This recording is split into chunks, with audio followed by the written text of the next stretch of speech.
না হতো, ground water level ক্রমশ নিচে নেমে যেত, সাস্টেইনেবল ওয়াটার ম্যানেজমেন্ট চ্যালেঞ্জের মুখে পড়ে যেত। ভূগর্ভস্থ পানির স্তর কমে গেলে agricultural productivity, urban water supply ব্যাপক সংকটে পড়ে যেত। ফলে পুরো ইকোলজিক্যাল সিস্টেমের ভারসাম্য নষ্ট হয়ে প্রাণীর অস্তিত্ব ধ্বংসের মুখে পড়ে যেত। সবগুলোকে সিস্টেম মতো সাজিয়ে রেখেছেন যিনি বিশ্ব সভার সভাপতি, আরশের মালিক কে?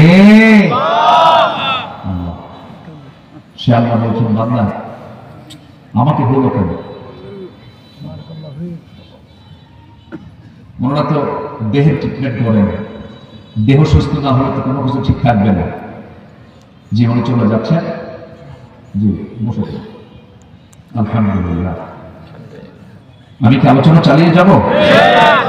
কুমিল্লার মানুষ তো খুব সচেতন, হ্যাঁ জি। কুমিল্লা, নোয়াখালী, এখন তো ভাগ হয়েছে চাঁদপুর, ফেনী, লক্ষ্মীপুর।